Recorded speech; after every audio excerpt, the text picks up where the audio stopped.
¿Qué onda, my friends?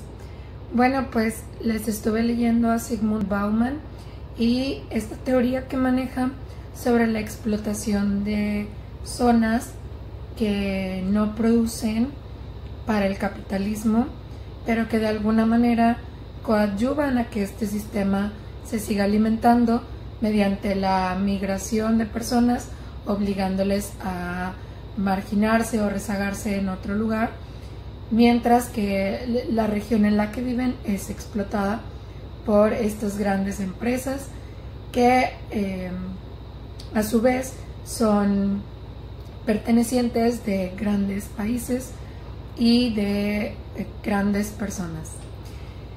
Entonces, con base en esta teoría, quisiera leerles ahora un texto de Pizarro. Bueno, este es de Crisóstomo Pizarro, pero él hace como una recopilación y un análisis de las ideas de Wallerstein, que es un sociólogo estadounidense que se basa mucho como en esta idea marxista de las clases sociales, por ejemplo, pero a nivel país, ya no a nivel persona, sino a nivel país. Y habla como un círculo, como los países centrales dominan a los países periféricos y a su vez estos países periféricos a los países que están más lejos de la periferia.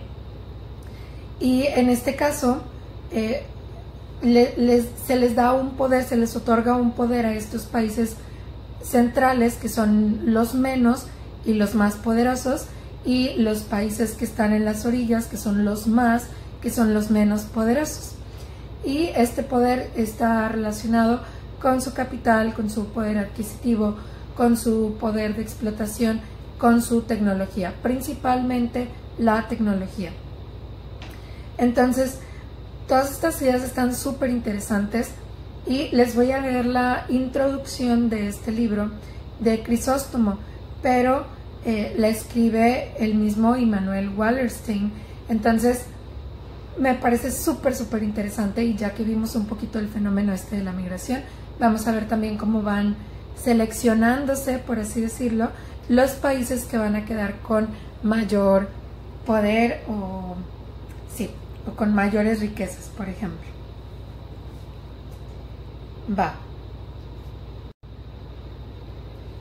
Presentación.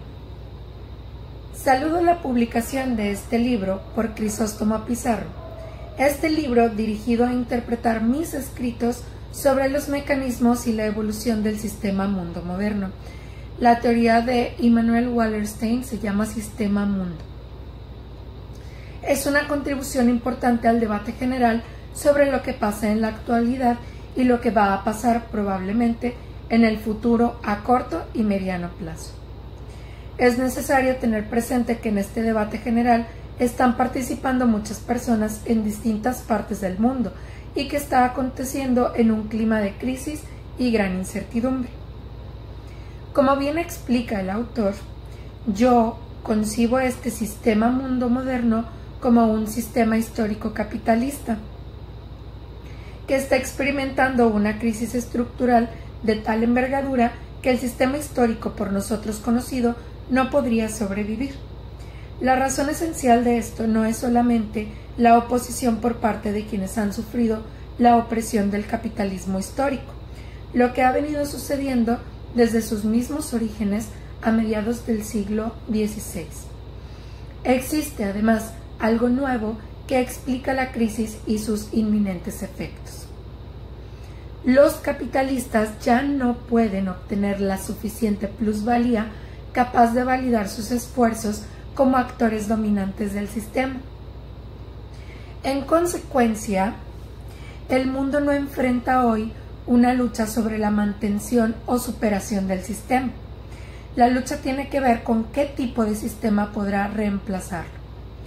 Esta disputa se presenta como una elección global entre un sistema no capitalista, pero que conservaría los peores elementos del capitalismo.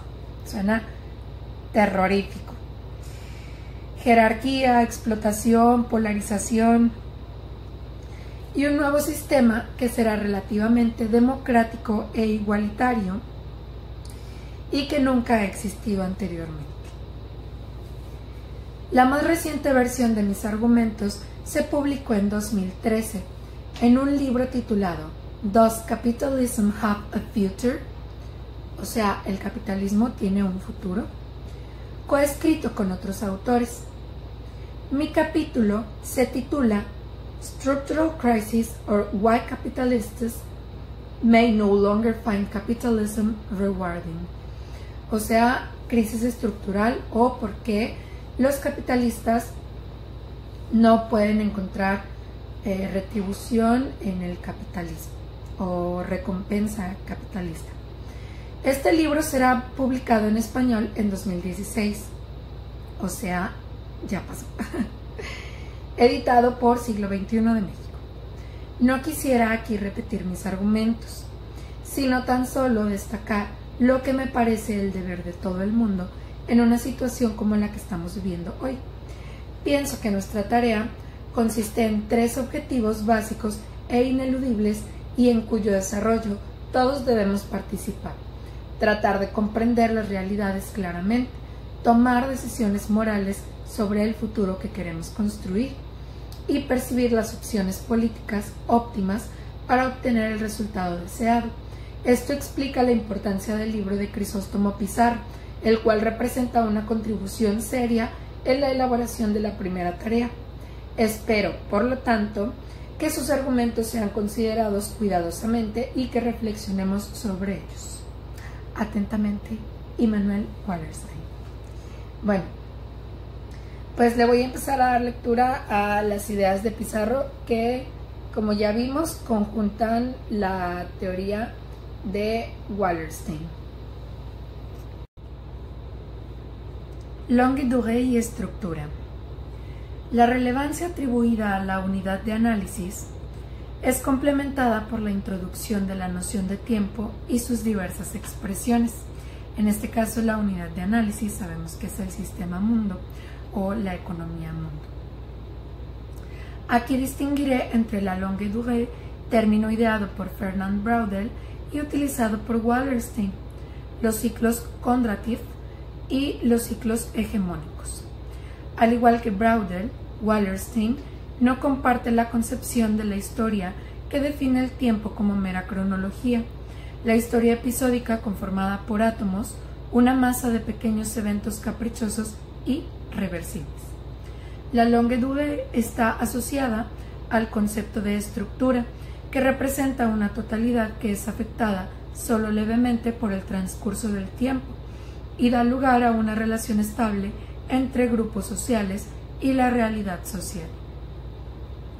Cuando el tiempo histórico no es concebido solamente como cronología, se puede pensar en el tiempo social, que de suyo existe como una pluralidad. Las estructuras, sin embargo, no constituyen una realidad eterna. Si el sistema capitalista mundial, en cuanto a estructura que responde a la racionalidad dictada por la incesante búsqueda de acumulación, goza de estabilidad, también en cuanto sistema histórico tiene un ciclo de vida. Esta dejaría de existir como resultado de su incapacidad para asegurar a escala global que el ritmo de expansión del consumo real iguale al ritmo de crecimiento de la riqueza. Lo anterior representa un problema de legitimidad originado por el incumplimiento de las promesas de bienestar universal hechas por la ideología liberal en la que se sustenta el sistema y a la cual me referiré en las próximas secciones. Cuando las fuentes de acumulación de capital empiezan a agotarse, el sistema comienza a afrontar problemas de muy difícil resolución. La tasa de ganancia del capital a escala global ha sido el resultado de 3 factores. Primero, el nivel de los salarios reales, que es determinado por la fortaleza de la organización sindical y política de los trabajadores. Segundo, el costo de los insumos materiales, en el que se incluye el precio de la descontaminación y de la reducción de los equilibrios ecológicos. El tercero, que es el alza constante de la tributación privada. Dichos factores establecen límites estructurales a la capacidad de la empresa para acumular capital y son reforzados por la pérdida de legitimidad del Estado para crear y mantener cuasimonopolios. La externalización de estos costos mediante la ocupación de zonas periféricas es cada vez más difícil. La búsqueda de competitividad apoyada en la interferencia estatal dirigida al establecimiento de cuasimonopolios resulta en una presión continua para una creciente concentración del capital. Sin embargo, el sistema global, debido precisamente a su incesante búsqueda de racionalidad y coste-efectividad, comienza también a alimentar su propia caída. Cada vez se hace más difícil retardar la difusión tecnológica y así las empresas menos desarrolladas ingresan a los mercados más lucrativos y con la tecnología más avanzada. El precio político interno del sistema, que es mantener interrumpida la producción durante el tiempo de máxima acumulación, es el lento aumento del ingreso real de la clase trabajadora y de los ejecutivos domiciliados en la potencia hegemónica. A lo largo del tiempo, esto termina reduciendo las ventajas competitivas de sus propias empresas. Una vez que la productividad de las industrias de punta es perdida, la estructura productiva comienza a desmoronarse. Mientras exista el poder hegemónico, es posible desplazar la pérdida de competitividad a los estados periféricos y semiperiféricos. Recordemos que la fase A del ciclo Kondratiev se sustenta en los cuasimonopolios de las industrias de punta y que en la medida en que más y más productores a lo largo del mundo copian las características de esas industrias, los cuasimonopolios también desaparecen. Toda la fase B del ciclo Kondratiev puede entenderse como la búsqueda de nuevas industrias de punta en las cuales pueda generarse un repunte a ser monopolizado por lo menos por un determinado lapso de tiempo. Está súper interesante. Intercambio desigual entre centro y periferia. Aquí vamos a revisar una teoría muy interesante que se refiere al intercambio. Por ejemplo, Corea del Sur ahora tiene más tecnología y de ser un país periférico podría pasar a ser un país del centro.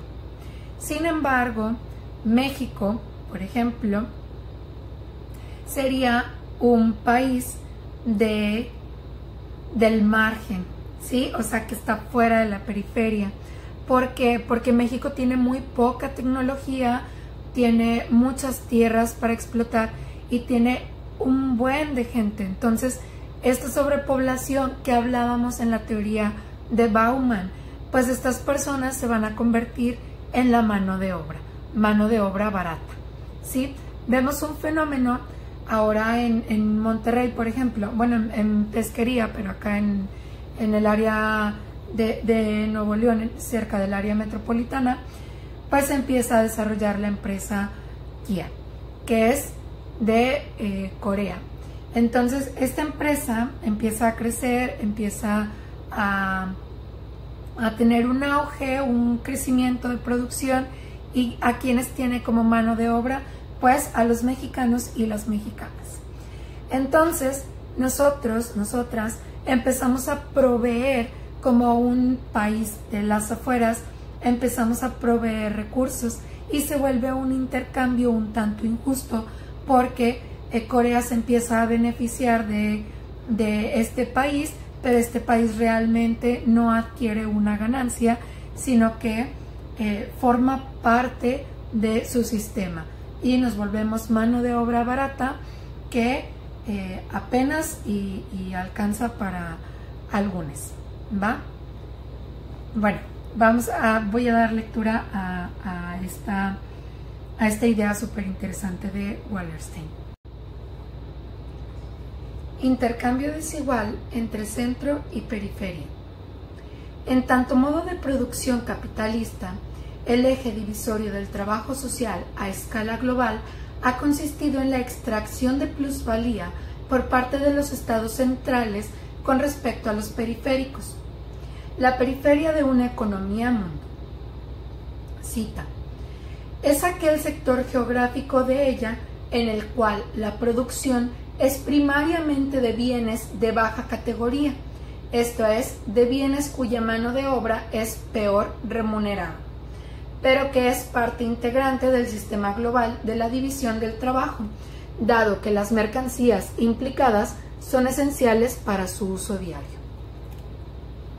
La plusvalía es concebida como el resultado de la transacción entre productos de los países centrales de alto costo salarial y productos de los países periféricos de bajo costo salarial, generándose entre ellos una situación de intercambio desigual. Los países periféricos, a diferencia de los centrales, se caracterizan por una organización estatal y una autonomía extremadamente débiles o inexistentes, siendo las colonias los lugares donde se han revelado con mayor agudeza las debilidades de su organización política. Este tipo de intercambio también se puede dar entre los estados centrales y las áreas semiperiféricas, que están situadas entre los estados centrales y los periféricos. Las áreas semiperiféricas son puntos de recopilación de cualificaciones vitales, desvían parcialmente las presiones políticas que los grupos localizados primariamente en las áreas periféricas podrían dirigir contra los estados centrales y los grupos que operan en el seno y a través de sus apartados de estado. Por otra parte, los intereses localizados primariamente en la semiperiferia se hallan en el exterior de la arena política de los estados centrales y encuentran difícil perseguir sus fines a través de coaliciones políticas que podrían estar abiertas para ellos si estuvieran en la misma arena política. Las zonas que no forman parte de las relaciones entre estados centrales y periféricos y o semiperiféricos constituyen la arena externa de la economía mundo y está conformada por aquellos otros sistema mundo con los cuales una economía mundo dada mantiene algún tipo de relación comercial basada primariamente en el intercambio de objetos preciosos, los que se ha llamado comercios ricos. El cambiante estatus ocupado en el sistema mundo, esto es central, semiperiférico o periférico, no es un fenómeno circunscrito a una determinada zona individualmente considerada, sino que también involucra a otras zonas.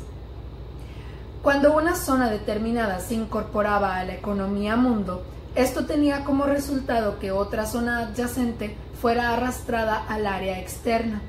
Es como si se produjera una onda externa de expansión. Cuando India fue incorporada, China pasó a ser parte del área externa. Cuando los Balcanes, Anatolia y Egipto se incorporaron, parte del creciente fértil y del Magreb se unieron al área externa.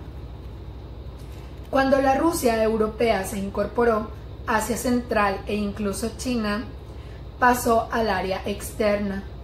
Cuando la costa del África Occidental se incorporó, el área de la sabana de África Occidental devino área externa. La interacción entre estados centrales y periféricos y semiperiféricos en el sistema interestatal se regula por un balance de poder que impide que la división social del trabajo corresponda a una superestructura imperial, esto es, la existencia de un único centro político y eje de la división social del trabajo sobre los territorios comprendidos dentro de sus límites geográficos, sostenido en una enorme estructura burocrática. Conforme al análisis de los sistemas mundo, en la historia de la humanidad han existido solamente dos tipos de sistemas mundo, que son imperio mundo y economía mundo. El término mundo subraya que se trata de una entidad económica basada en una extendida división social del trabajo en la que existe una multiplicidad de culturas. Un sistema mundo no es un sistema que abarque a todo el mundo, pero puede afirmarse que es un mundo autosuficiente. Para Wallerstein, una de las características más importantes de los sistemas mundo consiste en sus competencias para constituirse como entidades autosuficientes, ya que podrían subsistir autónomamente si, aún en el supuesto teórico límite, tuviesen que aislarse del resto de las áreas externas a sus límites. En este sentido se habla de mundo, en cuanto su dinámica vital está contenida dentro de su mayor o menor extensión espacial.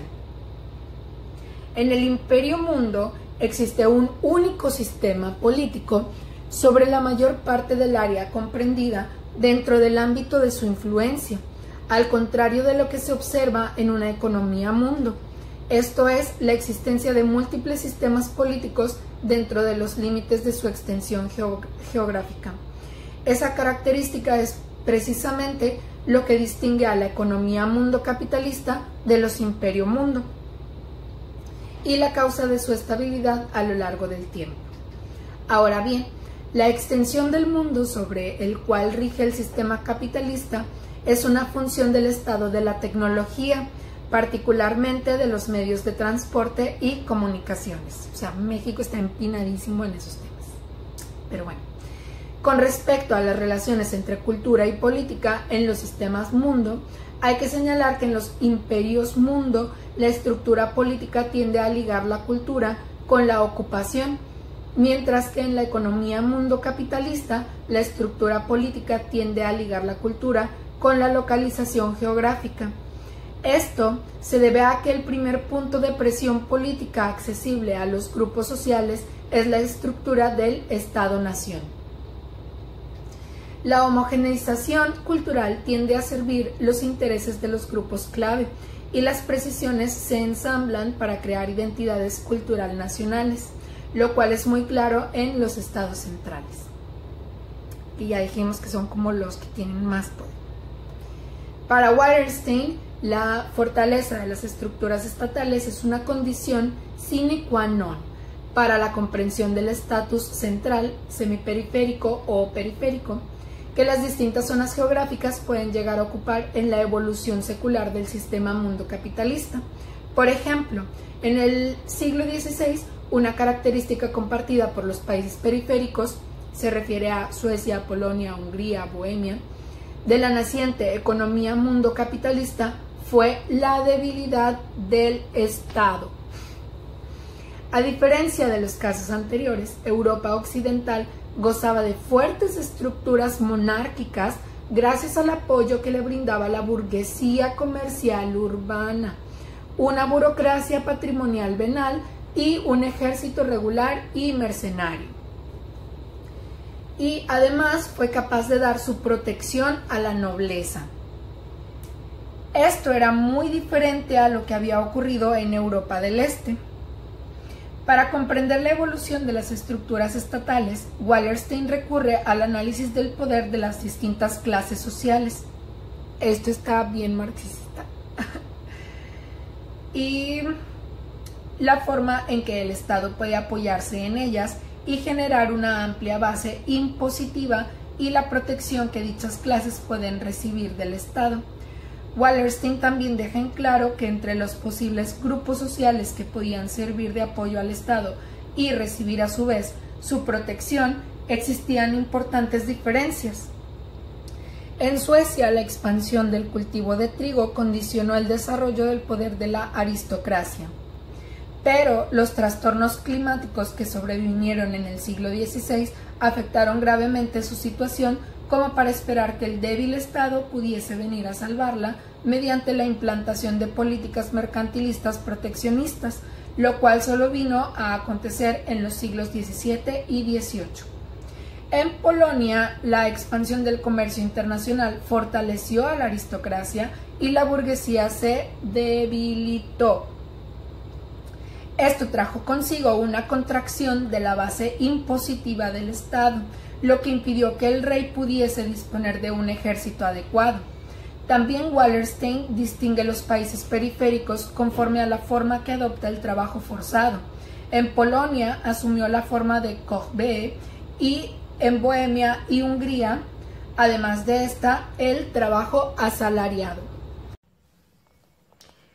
Otro ejemplo de la influencia de la fortaleza de las estructuras estatales en el estatus de las distintas zonas geográficas en el sistema mundo es la incorporación de Rusia como zona semiperiférica a la economía mundo capitalista en el siglo XVIII.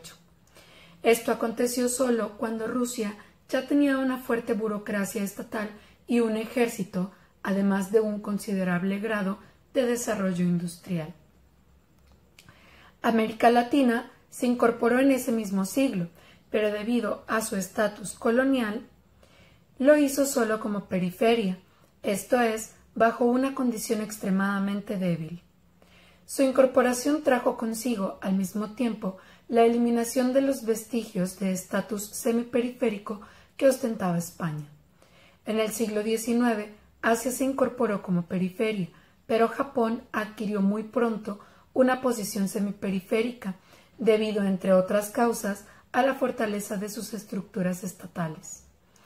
Uno de los efectos importantes del proceso de expansión de las áreas periféricas en el siglo XIX fue que Francia, Alemania, Bélgica y Estados Unidos, pese a su estatus semiperiférico en el periodo 1815-1873, tuvieron que atender cerca de la mitad de sus necesidades de manufacturas con mercancías producidas en Inglaterra, la potencia hegemónica que sucedió a la posición ocupada por Holanda en el siglo XVII.